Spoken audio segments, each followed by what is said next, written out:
Jadi lucu banget ya, udah lama netizen cendol kagak bahas kasus Nikita Mirzani, sekali angkat lagi di hari yang sama ya, akun anonim tiba-tiba nongol rame-rame. Narasinya mirip, polanya seragam, ada yang fokus ke hukuman, ada yang loncat ke isu kasasi, ada yang malah belok ke hal-hal personal yang sama sekali kagak relevan.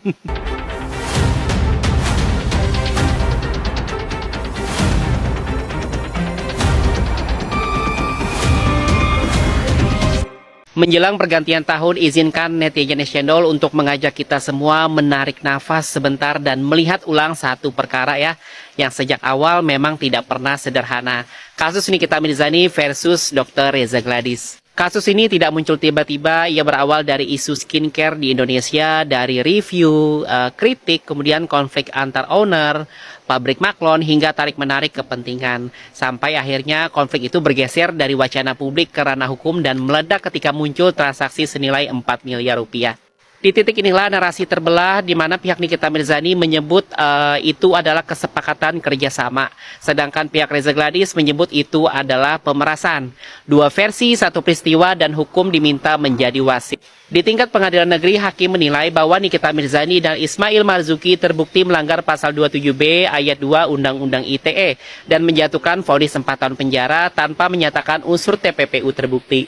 Namun cerita berubah ketika di pengadilan tinggi sampai cendol di mana hakim PT menilai selain pasal 27B ayat 2 Undang-Undang ITE, Nikita Mirzani bersama Ismail Marzuki juga terbukti ya melakukan tindak pidana pencucian uang sehingga vonis diperberat menjadi 6 tahun penjara. Nah, disinilah banyak yang mulai bingung ya, ada yang marah atau bahkan mengambil kesimpulan terlalu cepat. Karena faktanya sederhana sampai cendol, tapi sering banget kita lupakan.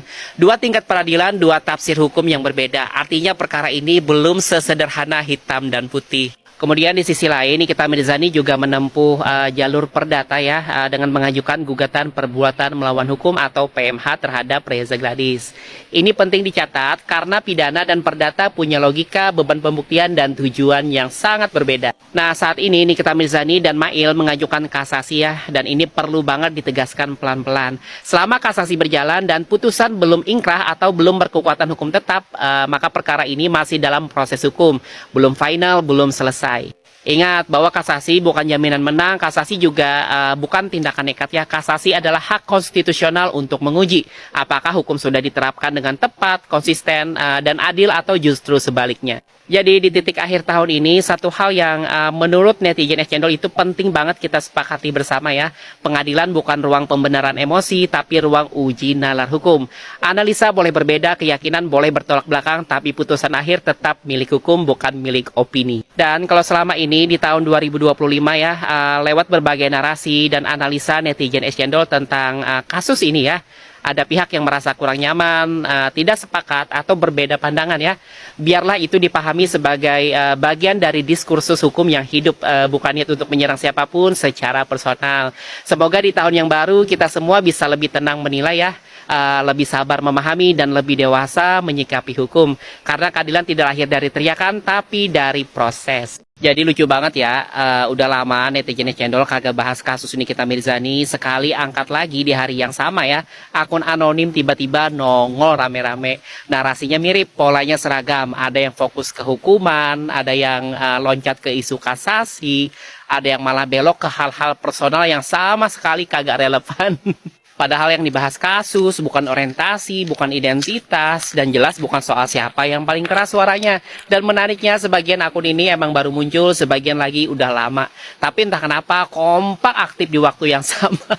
Jadi netizen cendol sih nggak bilang ini kebetulan, tapi juga nggak menuduh siapapun. Netizen cendol cuma mengajak kita lebih peka membaca pola. Karena dalam ruang digital, respon yang datang serempak biasanya ya, bukan soal emosi, tapi soal ritme.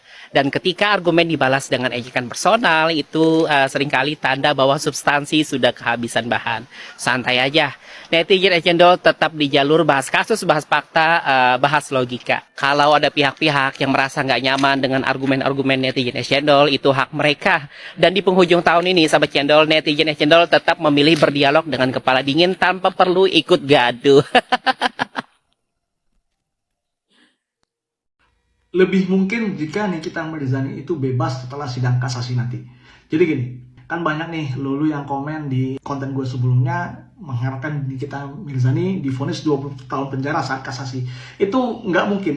Justru lebih mungkin dia bebas. Skenario seperti ini. Jika nanti hakim menemukan adanya pelanggaran fatal dalam penerapan hukum, itu dia bisa dinyatakan tidak bersalah. Artinya dia bisa dibebaskan. Karena itu lebih mungkin daripada 20 tahun penjara. Kalau 20 tahun penjara, gue juga bahas di konten gue sebelumnya, itu sangat tidak mungkin.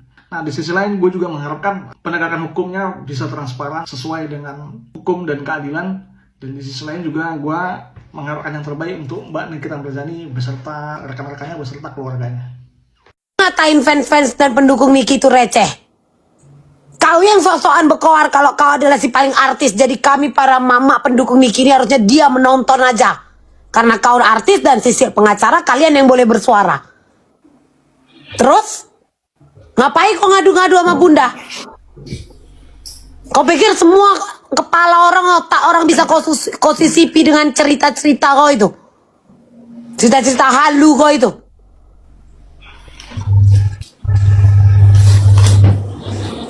Ngapain kau ngadu-ngadu sama si bunda? Mau cari pembelaan? Jangan kalau kau pikir aku itu kayak biasa aja di depan layar sama beberapa orang di sini, seakan-akan kami itu tidak berkomunikasi. Otak kau pakai kenapa?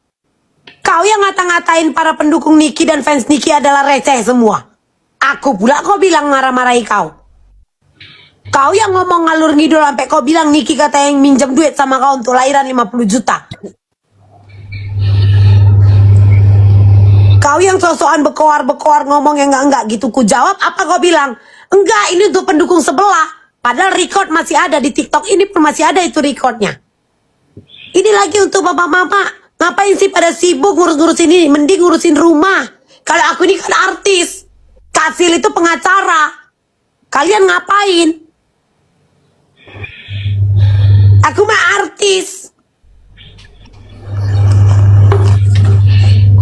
Terus kau ceritain aku masih bunda, kau bilang pula aku marah-marahi kau, nyudut-nyudutkan kau.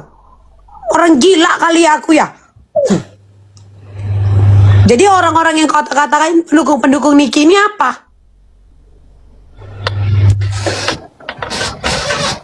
Jadi enak hati kau yang berbicara, seenak jidat kau. Kau yang menyebarkan masalah A1 itu. Tahu kau? Penangguhan.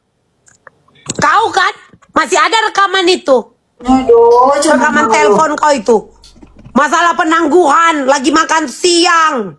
Iya. Kau bilang lah si Niki pergi sama si A, si B, si C. Ada lengkap. Kau menggibahkan Niki. Sama si Sil. Ini kalau mau kulebarkan. Kau bilang lah si Niki pergi sama si pengusaha UEO. Bisa kau buktikan?